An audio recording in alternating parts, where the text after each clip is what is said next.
Hello students, welcome to the YouTube channel of Zari Academy. This is your mentor Abdullah and today I am here with the chapter of class 9, the first chapter that is the fundamental unit of life, that is cell. उससे हम लोग आज MCQs करने वाले हैं, वो 50 MCQ जो कि कंप्लीटली बेस्ड होने वाले हैं आपकी एनसीईआरटी पे। तो आज का लेक्चर थोड़ा सा तेज लेकर के चलेंगे क्योंकि कल का आपको लेक्चर जो है वो केमिस्ट्री का मिला था, लेकिन आज जो है वो बायो का दोबारा से आपके पास ये 50 क्वेश्चंस मैं लेकर के आया हूं। इसको आइए सॉल्व करते हैं ताकि आपके पास, क्योंकि आपके पास टाइम भी कम बचा हुआ है और इस कम वक्त में आपको क्या करना है, अपने पढ़ाई सारी चीजों की कर चुके हैं आप, अब सिर्फ रिवीजन का टाइम है, क्वेश्चंस को सॉल्व करने का टाइम है, उसको इवैल्यूएट करने का टाइम है। तो आइए स्टार्ट करते हैं बिना किसी देरी के। तो ये यहां पर आगे चलते हैं बेटा। In the very first question, पहला क्वेश्चन अपना देखते हैं। तो पहला क्वेश्चन बहुत ही ज्यादा सिंपल है हम लोगों से जो पूछ रहा है। क्या पूछ रहा है? रॉबर्ट हुक के बारे में पूछ रहा है। सेल से जो कंपटीशन वाले क्वेश्चन हैं वो बहुत सिंपल से क्वेश्चंस आते हैं, आपको उसको समझना है और इसी के साथ साथ आगे बढ़ते हैं बेटा। आइए देखें क्या कह रहे हैं। Robert Hooke observe cell in a कॉक slice in which particular year. Robert Hooke जो भाई साहब थे उन्होंने क्या करा था, कह रहे हैं आज से करीब 400 साल पहले की बात। ईयर में पहले आपको बता दे रहा हूं कौन सा, 1665 का ईयर है। तो इन्होंने क्या करा था, इन्होंने at that particular time he made his own microscope और उस वक्त उन्होंने जो है वो सेल को ऑब्जर्व किया था। वो कौन सा सेल था बेटा? वो कॉक सेल था, यानी कि पेड़ जो होता है, पेड़ की जो छाल होती है, दैट इज कॉल्ड एज बार। इसका जो सेल होता है इसको हम लोग क्या कहते हैं? कॉर्क सेल कहा जाता है। तो इसको ऑब्जर्व किया था इन्होंने और छोटी छोटी चीजें, छोटे छोटे ब्लॉक्स जो है वो उन्होंने देखे थे और उसके बेसिस पर उन्होंने उसका नाम रख दिया था सेल। ठीक है, तो ये डिस्कवरी जो थी वो कब की है? 1665 की है। किसने करी थी? रॉबर्ट हुक, एक साइंटिस्ट थे। एक और सवाल इनसे जो पूछता है, रॉबर्ट हुक ने जितनी भी चीजें करी थी उसके बारे में एक किताब में बताया था। उनकी किताब का नाम जरूर लिख लीजिएगा। उनकी किताब का नाम था बेटा माइक्रोग्राफिया। क्या नाम था? Micrographia. This was the book of Robert Hooke in which he explained each and everything, whatever he has discovered. Okay? चलिए आगे चलते हैं बेटा, बात करते हैं नेक्स्ट क्वेश्चन की। नेक्स्ट क्वेश्चन, हमारा क्वेश्चन नंबर 2 क्या कह रहा है? The word cell is derived from a Latin word which means what? यानी कि उन्होंने सेल नाम दिया था, तो सेल वर्ड जो आया था वो लैटिन से आया था और सवाल ये पूछ रहा है कि उसका मतलब क्या था। तो उस वर्ड का मतलब था बेटा अ लिटिल रूम, एक छोटा सा जो रूम होता है। यानी कि उन्होंने जब देखा था सेल तो इस तरीके से उनको जो है वो इस तरीके से नजर आ रहा था कि हनीकॉम्ब का जो छत्ता हो, हनीकॉम्ब जो होता है यानी कि मधुमक्खी का जो छत्ता होता है उससे रिजेंबल कर रहा था, कहते छोटे छोटे कमरे हैं उसके अंदर।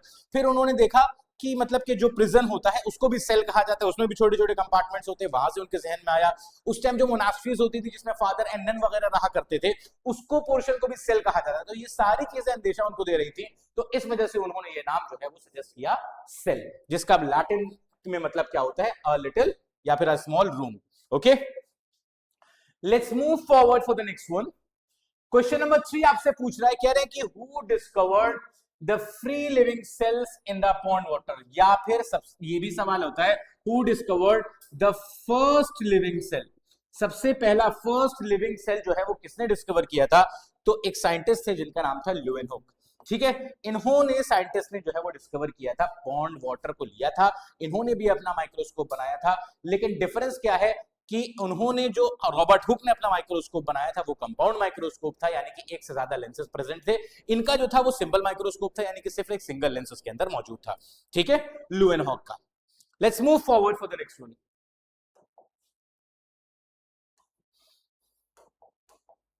आगे चलते हैं। क्वेश्चन नंबर 4 क्या कह रहा है?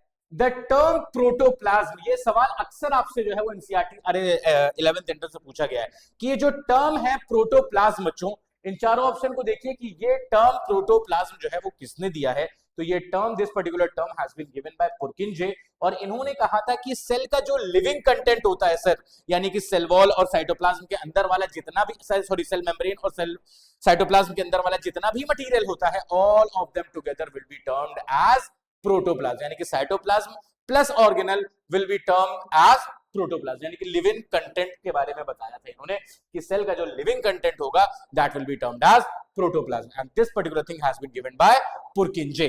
तो I hope you get that. Let's move forward. Question number 5 आपसे आ रहा है, सेल थ्योरी के बारे में पूछ रहा है। कह रहा है कि the cell theory that was proposed by Schleiden and Schwann was given in which particular year?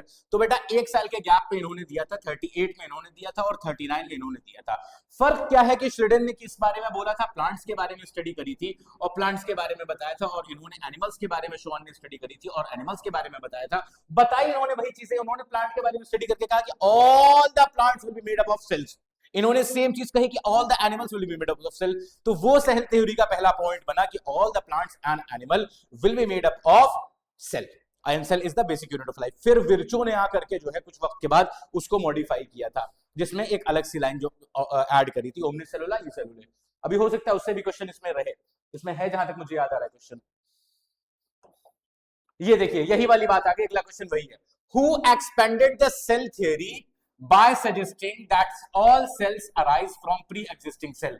ये था विर्चो का स्टेटमेंट। विर्चो ने क्या कहा कि सेल थ्योरी में कि जो भी नए सेल्स बनेंगे वो नए सेल्स कैसे होंगे बेटा, वो कैसे बनेंगे, वो ऑलरेडी प्री एग्जिस्टिंग सेल्स, जो सेल्स पहले से मौजूद है उन्हीं से जो है वो ये सारे के सारे जो है वो बनेंगे। तो ये वाली चीज किसने ऐड करी थी बाद में, विर्चो एक साइंटिस्ट थे जिन्होंने ये चीज जो है वो ऐड करी। So the correct answer is option number C. Let's move forward for the next one. Question number 7 पे हम लोग आते हैं। क्वेश्चन नंबर 7 आपसे पूछ रहा है कि which of the following is a unicellular organism, यानी कि ऑर्गेनिज्म क्या होते हैं। हम लोगों ने नंबर के बेसिस पे वेरिएशन देखे थे सेल में कि सर मल्टी सेलुलर होते हैं और यूनिसेलुलर होते हैं। तो यूनिसेलुलर ऑर्गेनिज्म का इसमें से कौन सा एग्जांपल है, तो यहां पे देखिए फंगस है, सर वीट प्लांट है, अर्थवॉर्म है या फिर पैरामीशियम है। तो इसमें से एक पैरामीशियम ही ऐसा है जो कि क्या है बेटा, यूनिसेलुलर है। बाकी सारे के सारे कैसे हैं, they are the multi cellular organism. So I hope ये बहुत ज्यादा सिंपल सा सवाल था, आपने कर लिया होगा मेरे आंसर बताने से पहले। नेक्स्ट है क्वेश्चन नंबर 8 पे चल रहे हैं। Question number 8 is asking you the plasma membrane is described as selectively permeable. Why? Plasma membrane को सेलेक्टिवली परमिएबल क्यों कहते हैं? सेलेक्टिव का क्या मतलब है बेटा, चुनिंदा लोगों को अंदर आने दिया जा रहा है, यानी कि वो सिलेक्ट करती है कि आप अंदर आइए, आप अंदर मत आइए। आइए ऑप्शन पढ़ते हैं। अलाउज ऑल सब्सटेंसेस, नहीं, सबको पास होने के लिए नहीं देता है सर। ब्लॉक्स ऑल, नहीं, सबको रोकता भी नहीं है। Allows only some substances to pass, सिर्फ कुछ ही लोगों को, कुछ ही सब्सटेंसेस को जो है वो पास होने देता है। अलाउ ओनली वाटर टू पास, खाली वाटर। खाली वाटर की अगर बात होती तो it should be semi permeable membrane, semi permeable membrane. तो बेटा यही दोनों के अंदर डिफरेंस होता है, ठीक है। सेलेक्टिवली परमिएबल यानी कि इसमें क्या है कि सोल्यूट पार्टिकल्स को भी जो है वो आने दे रहा है, सेमी परमिएबल सिर्फ लिक्विड पार्टिकल्स आएंगे। और ये सेमी परमिएबल, सेलेक्टिवली परमिएबल यानी कि सेल मेम्ब्रेन का एसपीएम नेचर जो बताया गया था वो कैसे बताया गया था, वो एक मॉडल के द्वारा बताया गया था। वो मॉडल किसने दिया था बेटा, उन साइंटिस्ट का नाम है जिन्होंने ये मॉडल दिया था। सिंगर गाना नहीं गाते थे, नाम था इनका निकोलसन। सिंगर और निकोलसन इन दोनों ने मिलकर के दिया था, और वो मॉडल जो था उस मॉडल का नाम था बेटा fluid mosaic model. Fluid mosaic model नाम था। और ये फ्लूइड मोज़ैक मॉडल के अकॉर्डिंग ये किस चीज से बना हुआ था, ये सर आपके लिपिड्स एंड प्रोटीन से मिलकर के बनता था। और लिपिड्स भी कोई साधारण लिपिड नहीं सर, ये कैसे थे, फास्फोरस इसके अटैच था, तो फास्फोलिपिड्स थे, और इनकी कैसे थी, 2 लेयर्स मौजूद थी। ये पूरा मॉडल बताता है, fluid mosaic model is going to tell you the structure of plasma membrane in which it states कि the plasma membrane is made up of phospholipids, 2 layer of phospholipid and proteins. Proteins are further of 2 types, extrinsic and intrinsic. ये पूरा model उन लोगों ने बताया था, singer and Nicolson ने, regarding the structure of the semi-permeable, the SPM, that is the plasma membrane. Okay, I hope you get that. Let's move forward for the next one. Question number 9 ask you the movement of carbon dioxide out of the cell occurs by the process of what? यानी कि यहां पर अभी हम लोगों ने process पढ़ा है कि भाई यहां पर अगर सर कार्बन डाइऑक्साइड मौजूद है तो ये सेल के इंटरनल एनवायरनमेंट है, यहां से निकल करके कार्बन डाइऑक्साइड को वापस जाना है। और ये कैसा है सर, ये एसपीएम है, सिलेक्टिवली परमिएबल मेम्ब्रेन है। कैसे जाएगा, तो सर यहां पर अगर देखें तो यहां पर कार्बन डाइऑक्साइड आया कैसे, सबसे पहले ये जानते हैं। तो यहां पर क्या होता है, एक ऑर्गेनल होता है जिसका नाम होता है माइटोकॉन्ड्रिया। माइटोकॉन्ड्रिया के अंदर क्या होता है, रेस्पिरेशन वाला प्रोसेस याद करिए सर, इसके अंदर क्या होता है, क्रेब्स साइकिल होती है। क्रेब्स साइकिल के रिजल्ट में क्या होता है सर, एटीपी बनता है, कार्बन डाइऑक्साइड बनता है और वाटर बनता है। तो यहां पर concentration of carbon dioxide continuously increase होती चली जा रही है, वेयर एज बाहर की तरफ कार्बन डाइऑक्साइड की कंसंट्रेशन कैसी है, कंपैरेटिवली कम है। तो अल्टीमेटली क्या होगा, सिर्फ कंसंट्रेशन ग्रेडियंट की वजह से ये जो है वो पास ऑन हो जाता है, and that the transfer of क्या कहते हैं उसको, molecules from higher concentration towards lower concentration due to concentration gradient. This is simply called as diffusion. ठीक है बेटा, तो किस प्रोसेस से हो जाएगा ये? डिफ्यूजन के प्रोसेस से सरक करके चला जाता है उधर की तरफ. Okay, I hope you get that, you get the correct answer. Next आगे चलते हैं, क्वेश्चन नंबर 10 को देखते हैं. क्वेश्चन नंबर 10 क्या पूछ रहा है कि when a cell is placed in a hypotonic solution. पहले हाइपोटोनिक सॉल्यूशन को जरा समझते हैं. हाइपोटोनिक सॉल्यूशन ऐसा सॉल्यूशन, यानी कि आपने ऐसा सॉल्यूशन बनाया जिसके अंदर क्या है? हाइपोटोनिक है. हाइपोटोनिक का क्या मतलब हुआ कि पानी के अंदर जो सॉल्यूट का अमाउंट है काफी कम है. नमक के पार्टिकल्स आपने इसके अंदर डाले, ये काले काले जो पार्टिकल्स हैं ये नमक के पार्टिकल्स आपने डाले. अब कंपैरेटिवली क्या है इसके अंदर? अब आपने एक सेल को प्लेस किया सर, इसके अंदर क्या किया? सीधे आपने इसके अंदर एक सेल को डाला जिसके अंदर यहां पर क्या है बेटा? कंसेंट्रेशन ऑफ वाटर भी है और यहां पर सॉल्यूट के पार्टिकल्स इस तरीके से सॉल्ट के पार्टिकल्स लेट से हैं. अब यहां पर देखने को क्या मिल रहा है हाइपोटोनिक सॉल्यूशन में कि यहां पे पानी का कंसेंट्रेशन अगर आप देखें तो आउट इनसाइड द बीकर ज्यादा है और इनसाइड द क्या कहते हैं इसको, सेल जो है वो वाटर का कंसेंट्रेशन कम है. हाइपोटोनिक सॉल्यूशन को पहले समझिए. हाइपोटोनिक, हाइपोटोनिक क्यों कह रहे हैं? हाइपो मतलब कम है, टॉनिक किस चीज का है? हाइपोटोनिक सॉल्यूशन, यानी कि ये वाला जो कंसेंट्रेशन है सॉल्यूट का कंसेंट्रेशन, सॉल्यूट का कंसेंट्रेशन कम है तो वाटर का कंसेंट्रेशन कंपैरेटिवली क्या हो जाएगा बेटा? बाहर की तरफ ज्यादा है. अंदर सेल के देखा तो वाटर का कंसेंट्रेशन क्या है? कम है. तो यहां पे क्या हुआ? कंसेंट्रेशन ग्रेडियंट क्रिएट हो गया. यहां से पानी के वाटर पार्टिकल्स का movement from the outside towards the inside होना स्टार्ट हो जाएगा. और जब भी किसी बलून के अंदर, गुब्बारे के अंदर पानी भरता जा रहा है तो क्या होता है? वो बेटा फूल जाता है, स्वेल अप हो जाता है. तो इस सेल का हाइपोटोनिक सॉल्यूशन के अंदर क्या हाल होगा? It will swell up. तो यहां पर ऑप्शन सी हमें मिल रहा है कि it is going to swell up. Okay, so I hope इस तरीके से आपको ये समझ में आएगा. एकदम सेम इसका जस्ट ऑपोजिट जो होता है वो कैसा होता है? दैट बेटा that is called as hypertonic solution. Hypertonic solution में क्या हुआ sir? Inside the cell the concentration of water is higher as compare to outside the cell. क्योंकि हाइपरटोनिक है, सॉल्यूट का अमाउंट ज्यादा है बाहर की तरफ, यानी कि कंपैरेटिवली वाटर का अमाउंट जो है वो कम हो जाएगा. ठीक है, तो उसमें क्या है? जस्ट ऑपोजिट कंडीशन हो जाएगी, अंदर से पानी बाहर की तरफ निकल आएगा और सेल श्रिंक कर जाएगा. और प्लांट सेल में अगर यही चीज होती है तो that particular process is called as plasmolysis. क्या कहते हैं बेटा इसको? प्लाज्मोलिसिस कहते हैं. जब सेल मतलब कि प्लांट का सेल जो है वो श्रिंक कर जाता है. इसी प्रोसेस के जरिए से ही जो है वो अंगूर खजूर में, यानी कि the grapes are going to convert into raisins. Okay, I hope ये चीज आपको जो है बहुत अच्छे से समझ में आई होगी. Let's move forward for the next question. Question number 11 पे चलते हैं हम लोग. It is going to ask you that कि osmosis is defined as the net diffusion of water across a selectively permeable membrane towards a region of what? किसका region? यानी कि कह रहे हैं कि ऑस्मोसिस जो है वो वाटर का मूवमेंट है अक्रॉस दी एसपीएम. एसपीएम के अक्रॉस वाटर जा रहा है तो कहां से कहां जाएगा, किस तरफ जाएगा? तो जाहिर सी बात है सर, हम लोग ये क्यों पढ़ रहे हैं? कंसेंट्रेशन ग्रेडियंट की वजह से पढ़ रहे हैं. हायर कंसेंट्रेशन से लोअर कंसेंट्रेशन की तरफ जाएगा. तो वहां पर क्या कह रहे हैं? Lower salute concentration. कंफ्यूज करने के लिए क्वेश्चन, लोअर सल्यूट कंसेंट्रेशन अगर होगा बेटा इसका मतलब लो हायर सॉल्वेंट कंसेंट्रेशन हो जाएगा. तो हायर कंसेंट्रेशन सॉल्वेंट बेसिकली क्या है? पानी है. तो ये वाला चीज तो नहीं हो सकती. हायर सल्यूट कंसेंट्रेशन, बिल्कुल सर. कंसेंट्रेशन सल्यूट का अगर ज्यादा है तो वाटर का कंसेंट्रेशन कैसा होगा? कम होगा. तो इधर की तरफ ही मूवमेंट होगा. और ऑप्शन देख लें, इक्वल सल्यूट कंसेंट्रेशन नहीं, high water concentration. High water concentration की तरफ क्यों जाएगा? लोअर वाटर कंसेंट्रेशन की तरफ जाना है ना. तो लोअर वाटर कंसेंट्रेशन कहां पर है बेटा? यहां पर है. बड़ा अच्छा सवाल था, बड़ा कंफ्यूजिंग सवाल था. अक्सर ऐसे सवाल जो है वो आप लोग जो है क्या गलत कर देते हैं बेटा. ठीक है, हो पाया? वेरी गुड बच्चों.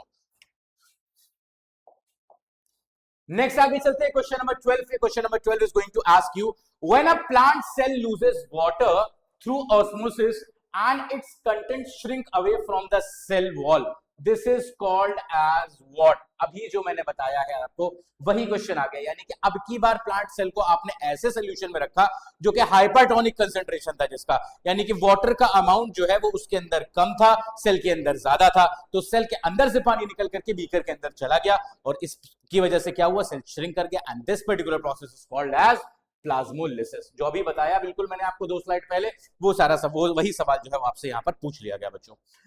आइए आगे चलते हैं in the next question. It is going to ask you the plasma membrane is composed of what, structure जो अभी आपको बताया है उसी से। ऐसे क्वेश्चंस को आप ऑप्शन देख करके बिल्कुल नहीं करेंगे। आपको क्या कर लेना है, सबसे पहले ऑप्शन को छुपा लेना है, पहले पढ़ना है plasma membrane is composed of, फौरन याद करना है कि सर ने पढ़ाया था कि सर दो चीजें होती थी, लिपिड्स होती थी और प्रोटीन्स होती थी। लिपिड्स कौन सी होती थी, उनके साथ फास्फोरस अटैच होता था, तो फास्फोलिपिड होती थी, फास्फोलिपिड के साथ प्रोटीन है। तो आइए ऑप्शन में फास्फोलिपिड एंड प्रोटीन को ढूंढते हैं। ठीक है, तो यहां पर क्या है, सेल्यूलोज एंड स्टार्च है, RNA and DNA, lipids and proteins है। बिल्कुल सर, मिल गया, lipids and proteins, this is the correct answer. तो ऐसे क्वेश्चंस को आपको इस तरीके से, क्योंकि बहुत कुछ पढ़ चुके, बहुत ज्यादा कंफ्यूजन हो जाएगा फिर जब इसमें आ जाओगे, ऑप्शंस को देखने लगोगे, टाइम भी लगता है बिला वजह सारे उनको देखने के लिए। खट से देखा लिपिड्स एंड प्रोटीन, फौरन टिक लगा। ठीक है, तो आंसर को पहले सोचें, बाद में ऑप्शंस देखें।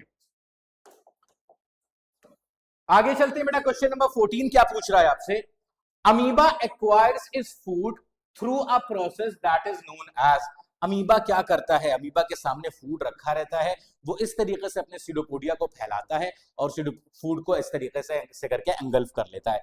तो ये प्रोसेस जो होता है उसको क्या कहते हैं बेटा, this process is basically called as phagocytosis. Phagocytosis, phagocytosis क्या है, it is a type of osmosis. Osmosis में दो तरीके के ऑस्मोसिस होते हैं, ऑस्मोसिस होता है, ऑस्मोसिस में दो चीजें होती हैं, क्या होती है, या तो सर एंडोसाइटोसिस होगा, एंडोसाइटोसिस सेल के अंदर लिया जा रहा है कोई चीज, या फिर एक्सोसाइटोसिस यानी कि सेल के बाहर वो चीजें फेंकी जा रही हैं। तो इसमें क्या कर रहा है, सेल के अंदर ले रहा है। अगर फेगोसाइटोसिस डायरेक्ट ऑप्शन नहीं मिल रहा है, so although we have endocytosis. ठीक है ना, एंडोसाइटोसिस को ही इस अमीबा के केस में क्या कहा जाता है, फेगोसाइटोसिस कहा जाता है। Okay, I hope this particular question is clear to you people. चलिए आगे चलते हैं।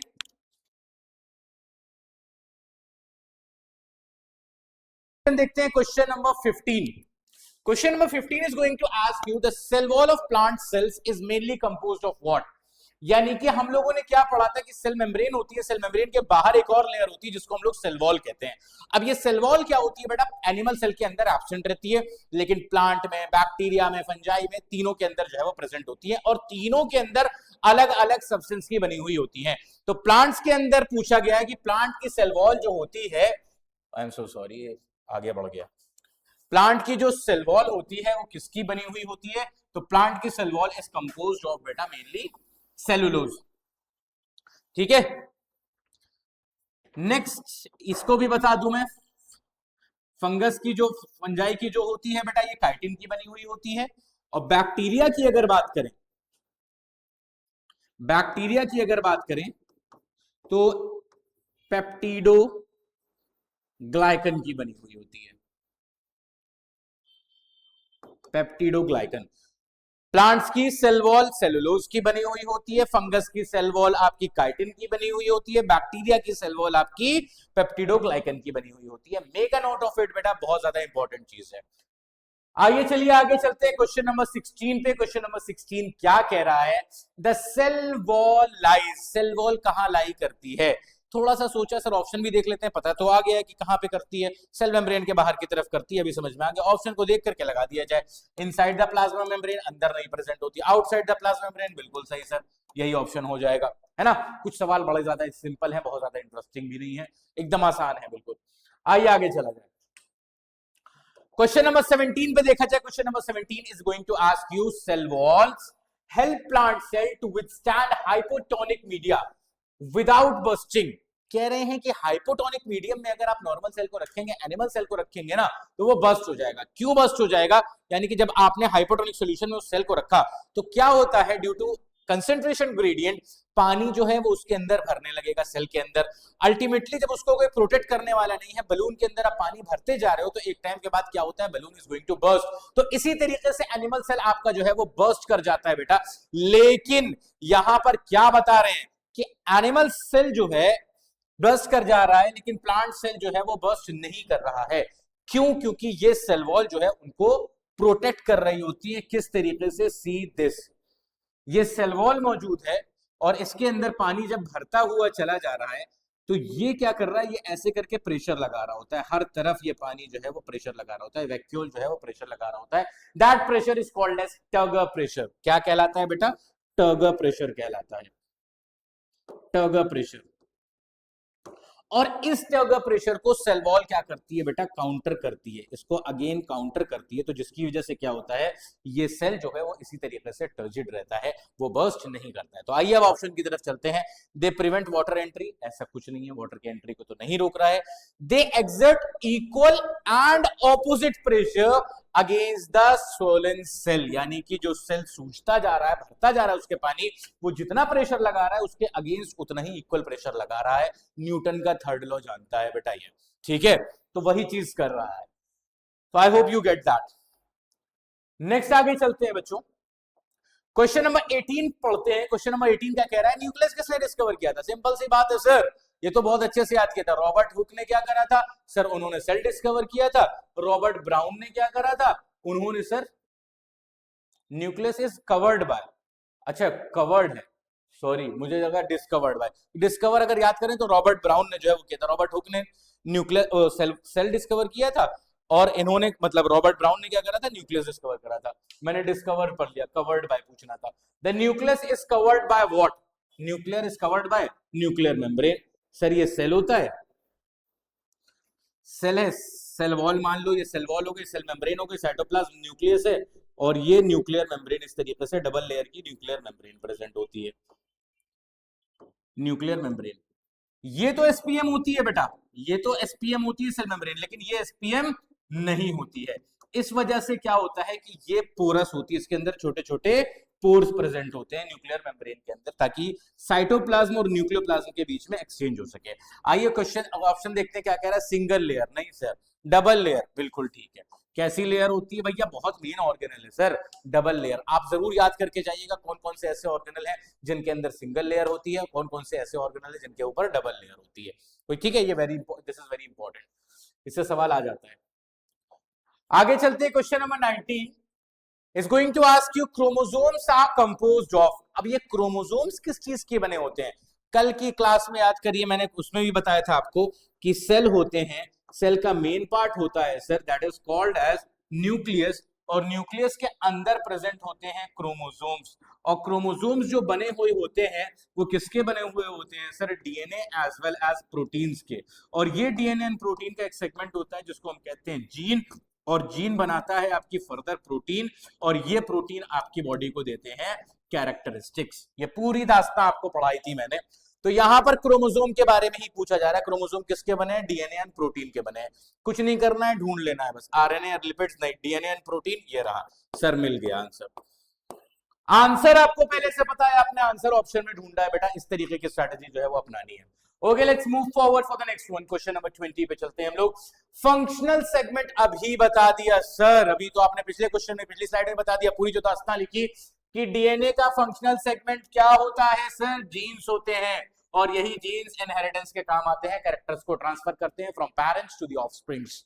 Okay let's move forward for the next one, question number 21 क्या कह रहा है कि in non dividing cells DNA is present as what, कह रहे हैं नॉन डिवाइडिंग सेल्स, सेल्स जो है वो डिवाइड नहीं कर रहे हैं, ठीक है, तो डीएनए कैसे प्रेजेंट होंगे, chromosomes, chromatin material, genes, free nucleotides. आइए इसके बारे में बताऊं मैं।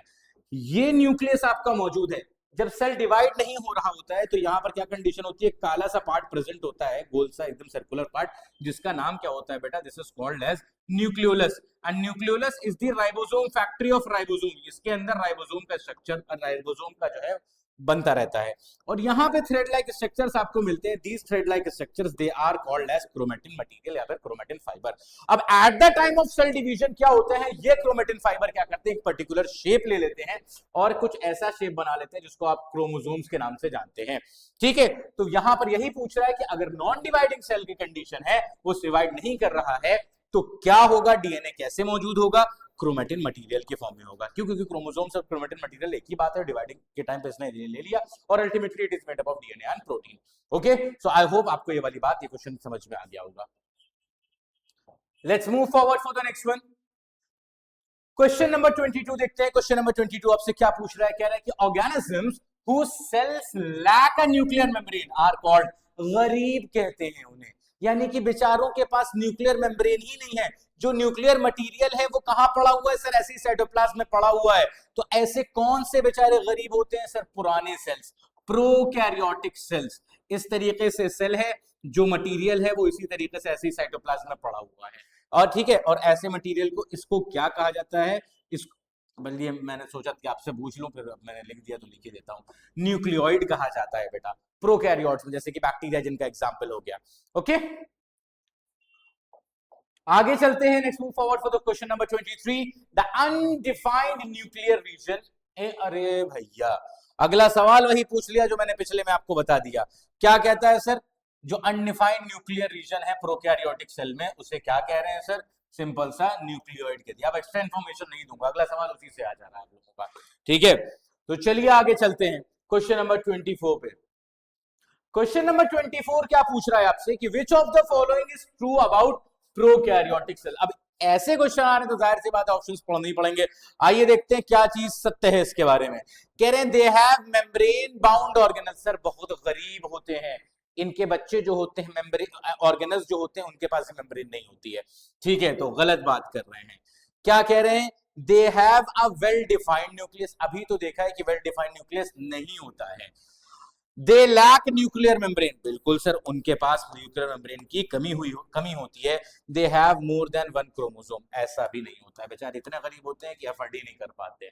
सो this is the correct statement, true statement about prokaryotic cell, that they do not have a nuclear membrane. आगे हम लोग चलते हैं question number 25। We are almost half way there. क्या कह रहे हैं कि आरईआर के बारे में पूछ रहे हैं। Rough endoplasmic reticulum appears rough under microscope.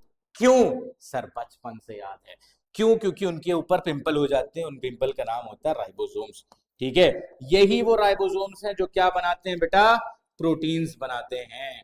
और ये राइबोसोम्स कहां पे बने थे, अभी हम लोगों ने देखा कि कौन बना रहा था, इनको बनाने में हेल्प कर रहा था, न्यूक्लियोलस बना रहा था, जो कि न्यूक्लियस के अंदर प्रेजेंट है। कौन से, यूकैरियोटिक में। प्रोकैरियोट्स में गरीब है बेचारे वो।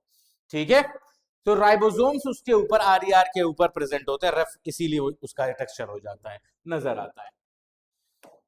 आगे चलते हैं, अब स्मूथ वाले से पूछ लिया गया। कह रहा है कि the smooth endoplasmic reticulum is mainly involved in the manufacturing of what.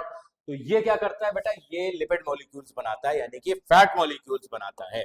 ठीक है, क्या बना रहा है, आरईआर जो है बेटा क्या बना रहा है, आपने देखा कि सर ये प्रोटीन बना रहा है। क्यों प्रोटीन बना रहा है सर, क्योंकि प्रोटीन राइबोसोम्स प्रेजेंट है।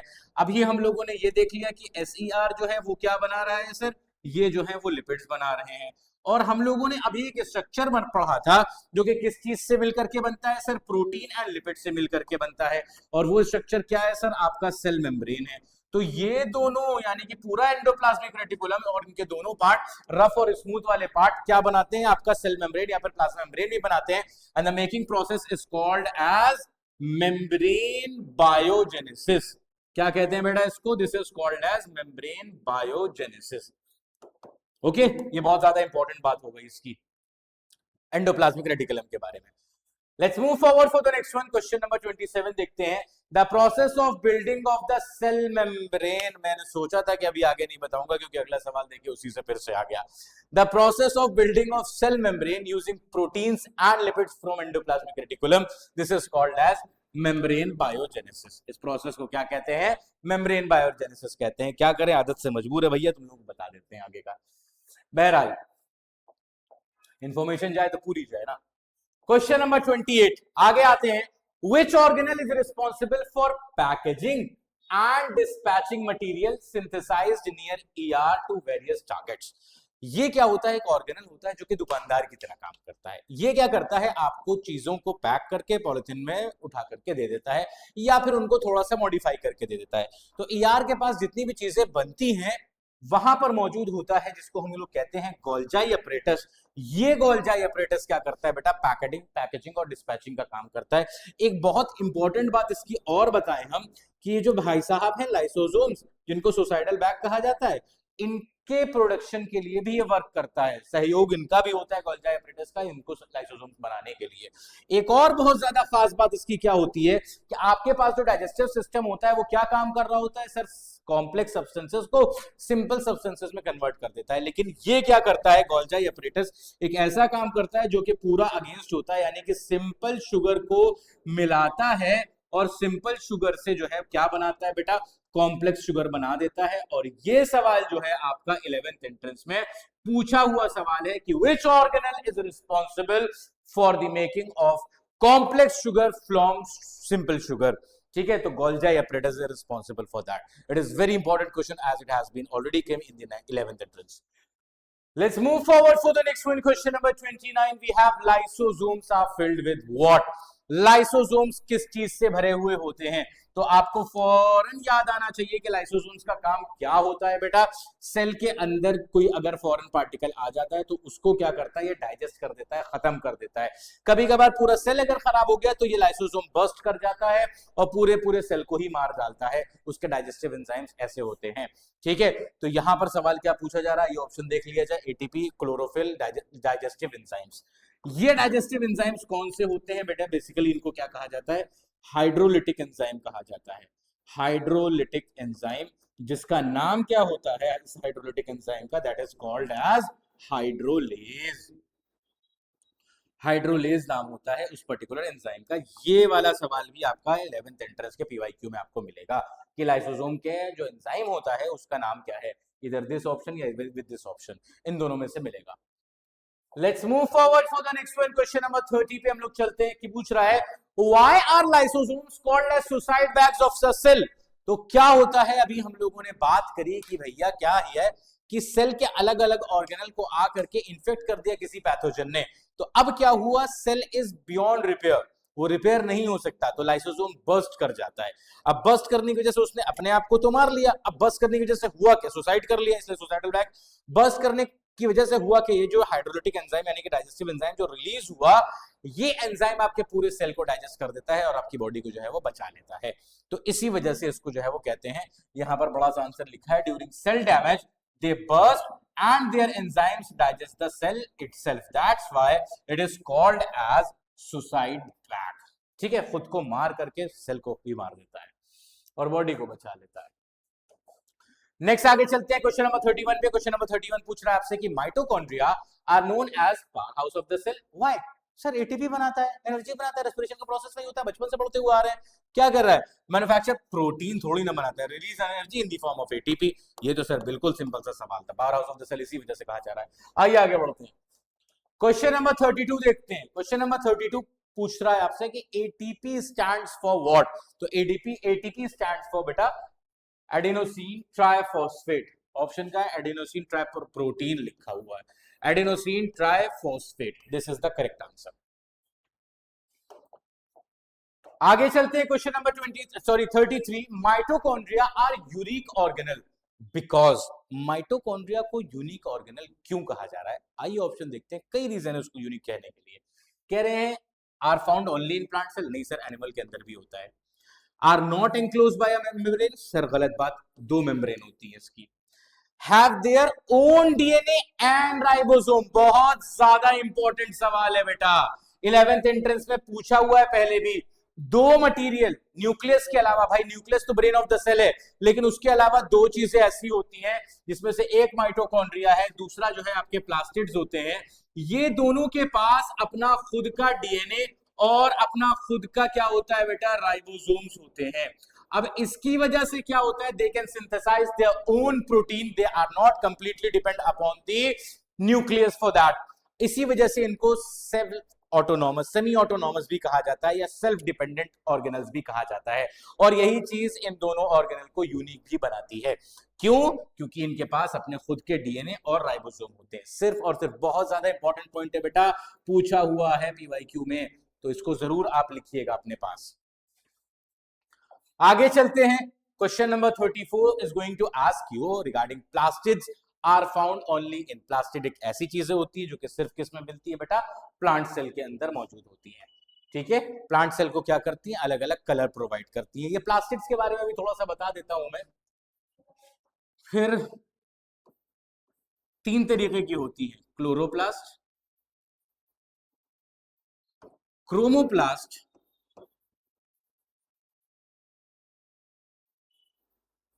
And leucoplast. ये तीन तरीके की प्लास्टिड्स मौजूद होती है, ल्यूकोप्लास्ट। अब इनके बारे में जरा जान लिया जाए। कुछ प्लास्टिड ऐसी होती है जिनके पास क्लोरोफिल प्रेजेंट होता है। क्लोरोफिल क्या करता है सर? ग्रीन कलर प्रोवाइड करता है, सनलाइट को ट्रैप करता है, तो फोटोसिंथेसिस के प्रोसेस में हेल्प करता है। तो ऐसी प्लास्टिड जिसके अंदर क्लोरोफिल प्रेजेंट होगा, they will be termed as chloroplast.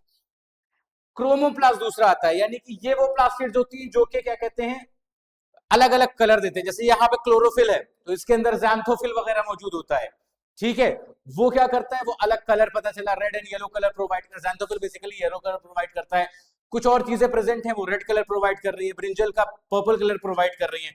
तो ये अलग अलग कलर्स के लिए होता है। ल्यूकोप्लास्ट किस चीज के लिए होता है सर? ये स्टोरेज के लिए मौजूद होता है। तो प्लास्टिड जो है वो बहुत ज्यादा इंपॉर्टेंट होते हैं। ये तीन तरीके के, आई hope you get that.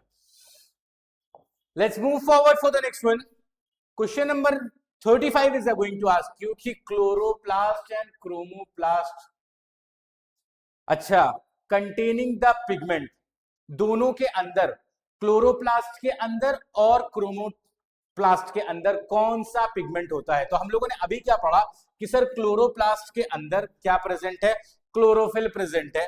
Chromoplast के अंदर ज़ैंथोफिल भी होता है, कैरोटेनॉइड भी कुछ हद तक होता है, और एंथोसियानिन भी, ये भी इस तरीके से कुछ हद तक जो है वो होता है।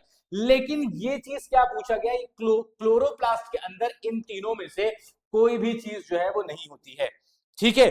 तो मेन चीज यहां पर क्या हो जाएगी, कुछ हद तक क्रोमोप्लास्ट के अंदर भी ये पाया जाता है बेटा। सो यहां पर क्या होगा, एक बहुत अच्छा सा सवाल है ये कि this will be the correct answer, कि chlorophyll will be there sir, क्योंकि ये तीनों चीजें वहां पर जो है वो नहीं मौजूद होती है इनसाइड द क्लोरोप्लास्ट। बहुत अच्छा सवाल था ये। नेक्स्ट आगे चलते हैं क्वेश्चन नंबर 36 पे। क्वेश्चन नंबर 36 क्या पूछ रहा है कि ल्यूकोप्लास्ट, जिसके बारे में अभी हम लोगों ने पढ़ा, leucoplast are organelle primary involved in क्या? स्टोरेज के काम आता है सर। अभी हम लोगों ने देखा photosynthesis, storage of starch, oil and protein, इन सब का स्टोरेज के काम आता है, ठीक है। बार बार वही मैं कर रहा हूं कि पहले बता दे रहा हूं, आगे क्वेश्चन आ जा रहे हैं। चलिए अच्छा है। नेक्स्ट क्वेश्चन क्या है, the central vacuole of some mature plant cell में occupy what percentage of cell volume? कह रहे हैं कि सेंट्रल वैक्यूल जो होता है इतना बड़ा होता है ना सर, पूरा पूरा 90% पार्ट जो है वो घेर सकता है। न्यूक्लियस बेचारा कोने में जो है वो पड़ा रहता है। तो 90% का ऑप्शन 50 to 90, यहाँ this will be the correct answer. 50 से लेकर के 90% तक जो है ये जगह घेर लेता है, बाकी ऑर्गेनल कोने कोने में पड़े रहते हैं। Next question, in plant cells vacuole provide what? कह रहे हैं वैक्यूल क्या प्रोवाइड करता है? वैक्यूल के बारे में अब इसमें ऑप्शंस पढ़ते हैं। Energy for the cell sir, mitochondria का काम होता है। जेनेटिक इंफॉर्मेशन सर, न्यूक्लियस का काम होता है। Turgidity and rigidity to the cell, turgid बनाता है। हम लोगों ने टर्गर प्रेशर के बारे में पढ़ा। वैक्यूल क्या है सर? उसी के अंदर तो सेल सैप भरा हुआ था, पानी इसी के अंदर, यही तो इस तरीके से लगा रहा था टर्गर प्रेशर, और इसकी वजह से क्या हो जाता है, सेल वॉल मौजूद है, तो यहाँ पर क्या हो जाता है, बहुत ज्यादा रिजिड हो जाता है। So this will be the correct answer. Let's move forward for the next one. Question number 39. In amoeba, the food vacuole contains what? Sir food vacuole है तो खाना ही तो होगा, कुछ और थोड़ी ना होगा। लेकिन प्लांट्स के अंदर क्या है, सेल सैप है। एनिमल्स के अंदर वैक्यूल के अंदर क्या है, वेस्ट मटेरियल है।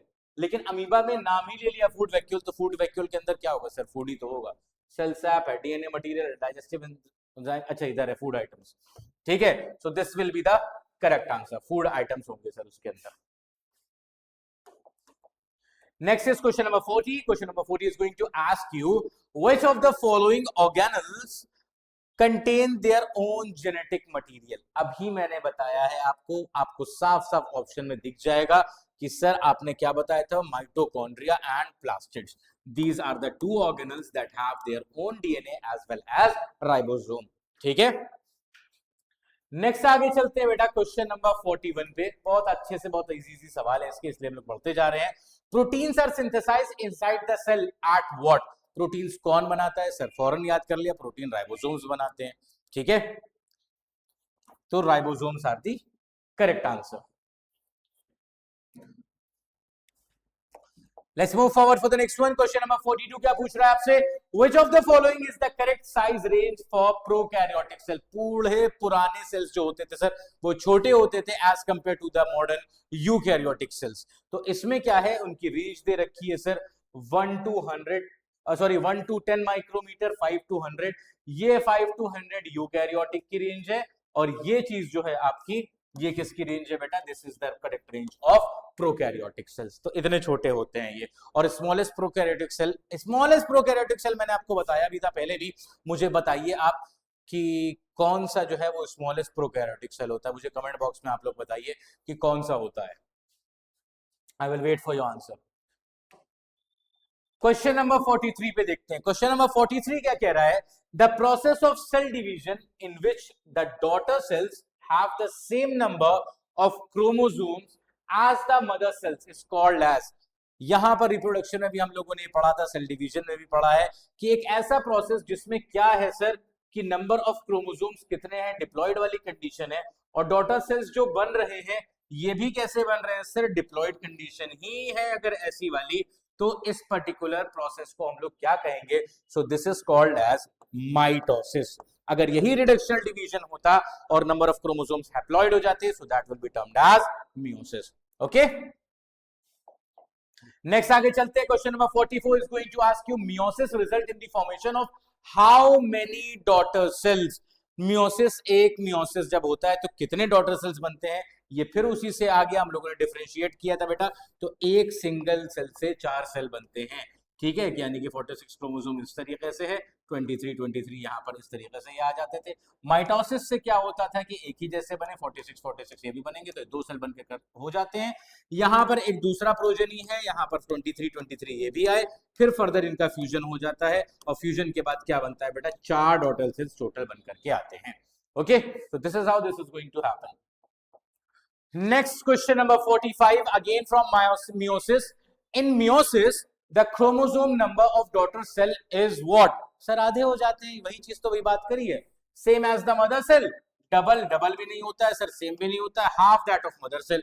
डॉटर सेल में कितना हो जाता है सर? नंबर ऑफ क्रोमोसोम क्या हो जाते हैं? हाफ हो जाते हैं। सवाल एक ही जैसा है, लैंग्वेजेस बदली जा रही है ताकि आप लोग लैंग्वेज को समझ सके बेटा। नेक्स्ट आगे चलते हैं। क्वेश्चन नंबर 46 कह रहे हैं viruses lack any membranes therefore they what? कैसे क्या करेंगे? उनको क्लासिफाई कर दें प्रोकैरियोट्स की तरह से। सर कोई भी मेम्ब्रेन नहीं है। Do not show characteristics of life inside a host. यही वजह है कि वायरस को हम लोग क्या मानते हैं? It is a connecting link between living and non living. कि अगर लिविंग इधर है और नॉन लिविंग चीजें इधर हैं तो वायरसेस कहां पर आते हैं? वायरस आपका बीच में आता है, क्योंकि बाहर की तरफ अगर ये बॉडी होस्ट की बॉडी के बाहर मौजूद है तो इट विल बी डेड। कोई भी साइन ऐसा नहीं शो करता है कि वो लिविंग है। अंदर जाते ही किसी भी होस्ट के वो फौरन रिप्रोड्यूस करना स्टार्ट कर देता है, जो कि लिविंग की कैरेक्टरिस्टिक है।